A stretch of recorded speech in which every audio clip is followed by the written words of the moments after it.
de que entren al mismo. Bien.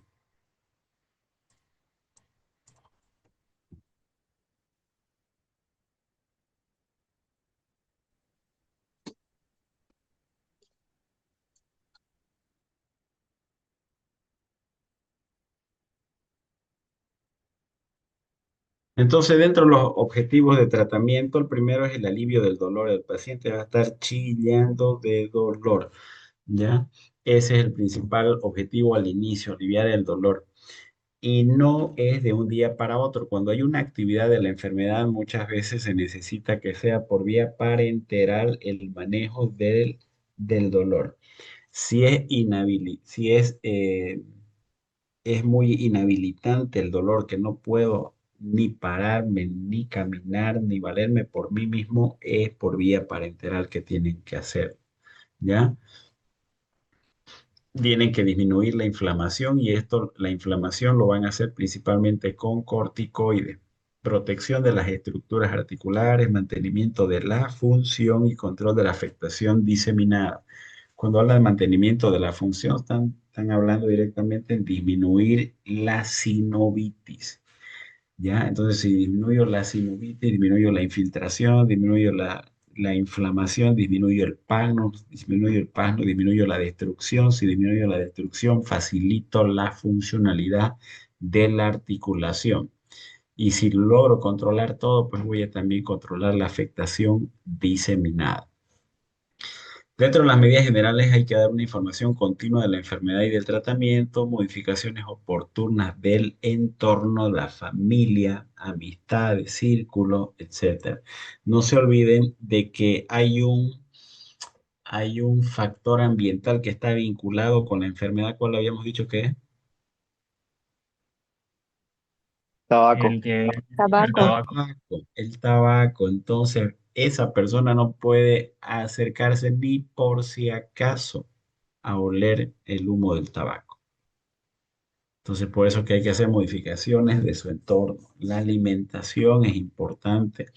No se olviden eh, que se afecten las manos, que se afecten los pies, los tobillos en una persona que pesa más de 100 kilos, 120. Imaginen la carga de peso que le van a poner a a una articulación que está inflamada.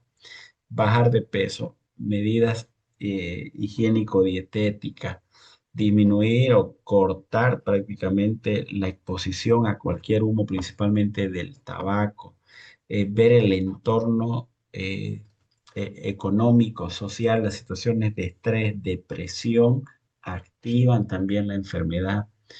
Ejercicios para mantener fuerza muscular y movilidad de articulaciones y dietas que son como omega 3 para favorecer una protección cardiovascular.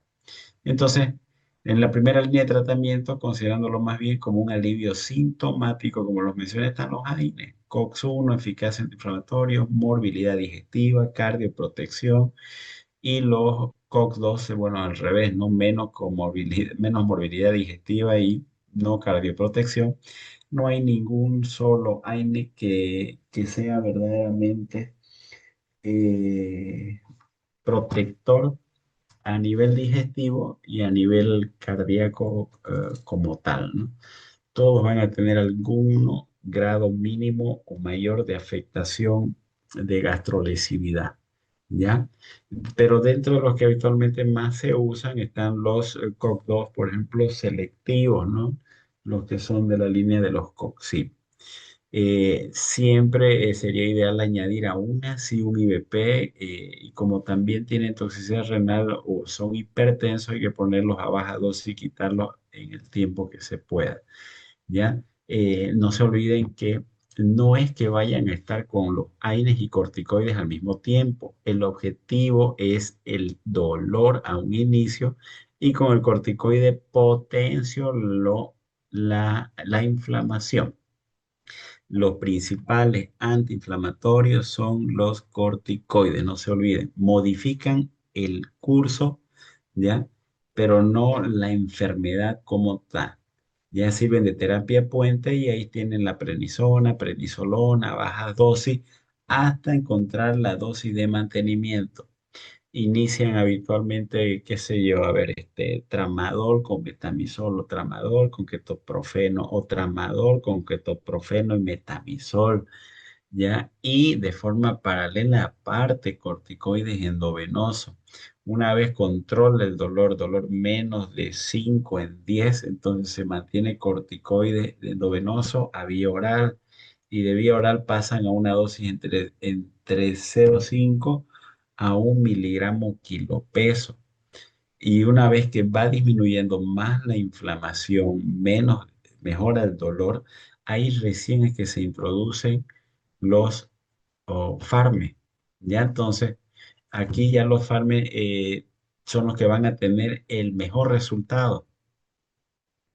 Ya entonces, entre ellos el metotrexate, que es el fármaco de elección, puede utilizarse como monoterapia. El problema es que puede ocasionar mucositis orointestinal, hepatopatía, anemia. Ya lo hemos visto en las anemias normocíticas, normocrónicas, ¿no es cierto? Que tienen que darse suplementación con ácido fólico porque compiten con el receptor, etcétera. Algunas personas pueden tolerarlo muy bien como fármaco de primera elección el metotrexate sin ningún problema. Otros, como en mi caso, por ejemplo, yo no lo toleré el metotrexate. eh, el gran problema que puede ocurrir al margen de las que he mencionado acá es el problema ocular con disminución de la agudeza visual.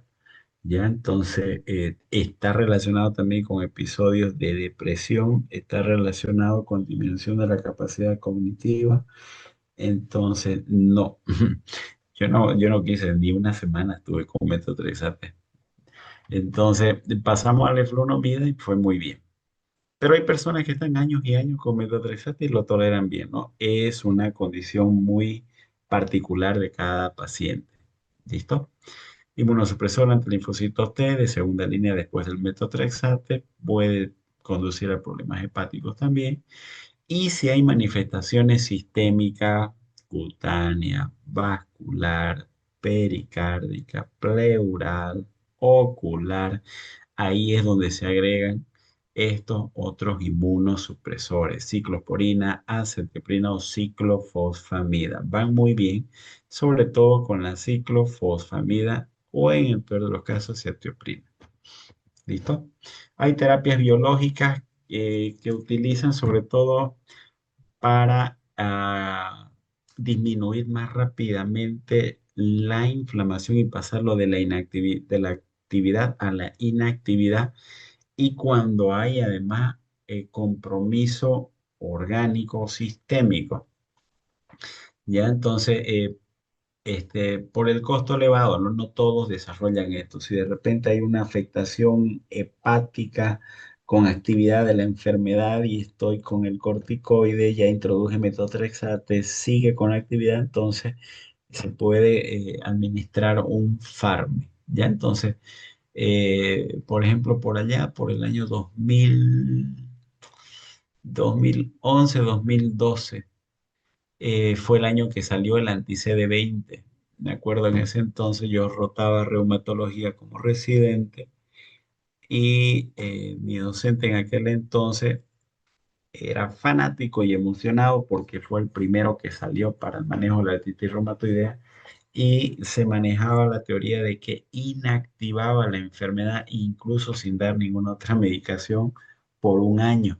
El inconveniente era que costaba en aquel entonces, costaba entre 7.000, ¿cuánto era?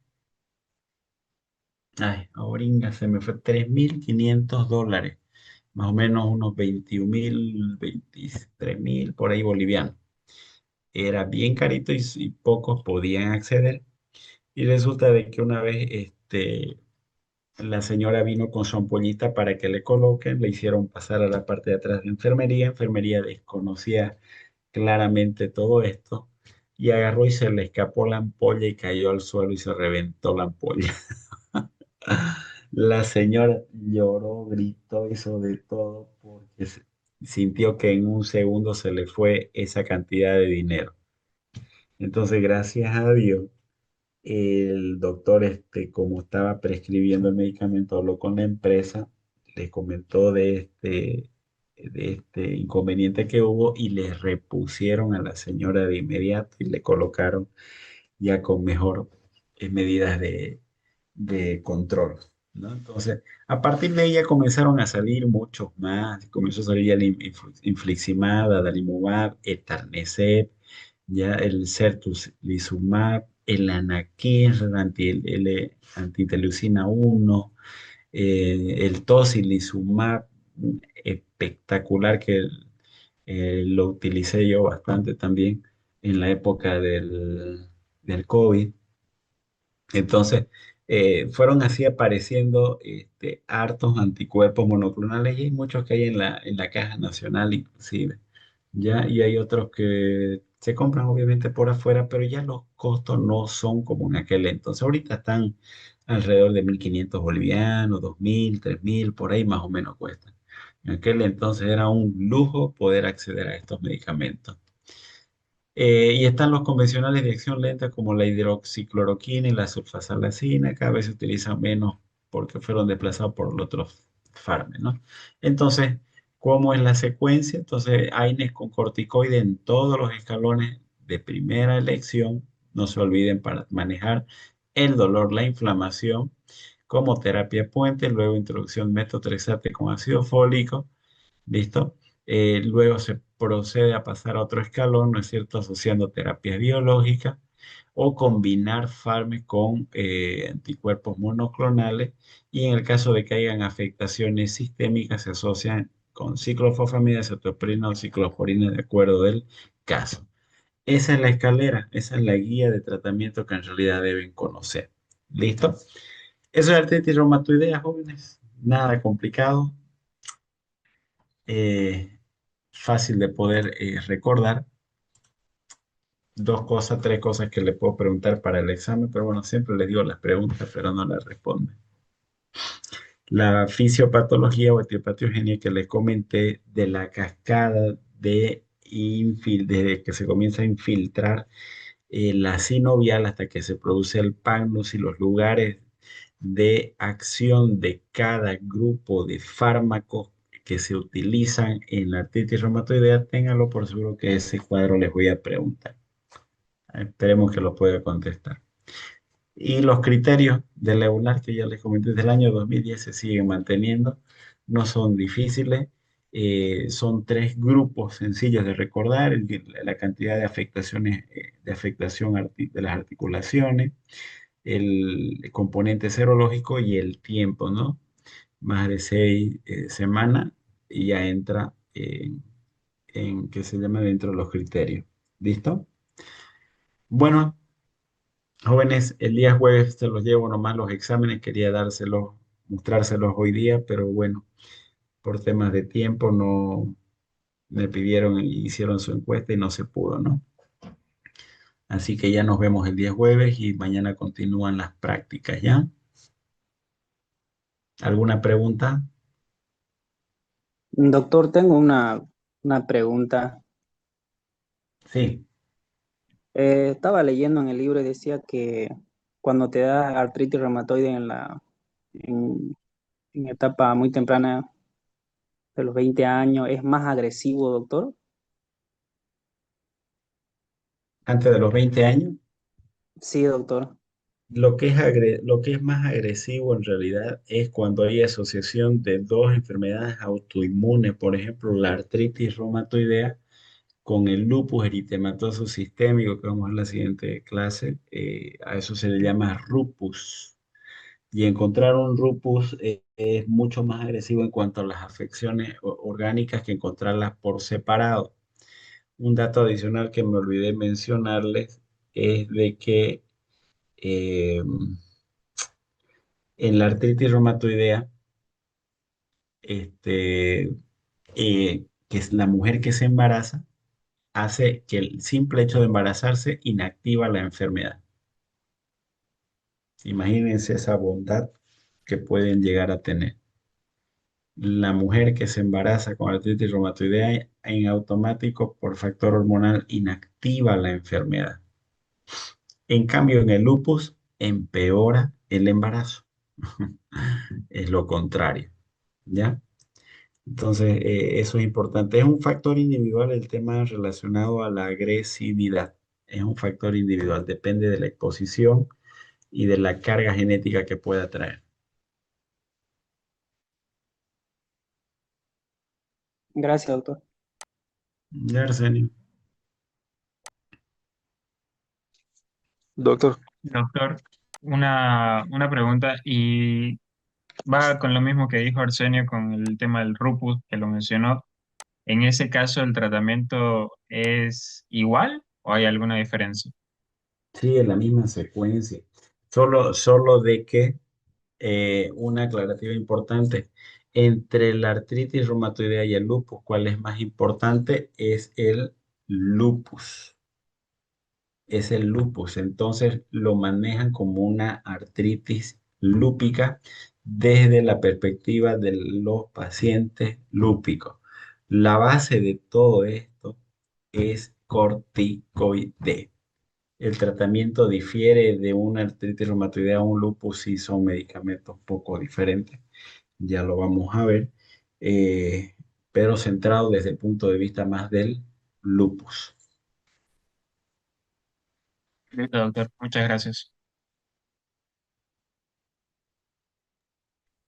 doctor, una consulta. Dígame. En cuestión de la etiología, ¿siempre hay un factor genético Sí o o sí, puede... sí o sí, inclusive es poligénica. Ya siempre tiene que haber un factor genético. Factor genético va a hacer que la presencia de los complejos estos de compatibilidad que no se van a perder eso, porque fuera fácil, ¿no? Que ponerse una persona al humo del tabaco, un citomegalovirus, Epstein-Barr, ¿no es cierto? No va a desarrollar un fenómeno autoinmune. En cambio, el que tiene un factor genético, un complejo mayor de histocompatibilidad DR4, DR1, que son actualmente los dos mayores que se encuentran, eso sí van a ocasionar una aberrancia en el sistema inmunológico con una secuencia de factores de la cascada inmunológica que se va a desencadenar. Es una enfermedad, por eso, de origen autoinmune. Es una colagenopatía. Sí o sí tiene que haber un componente genético. Gracias.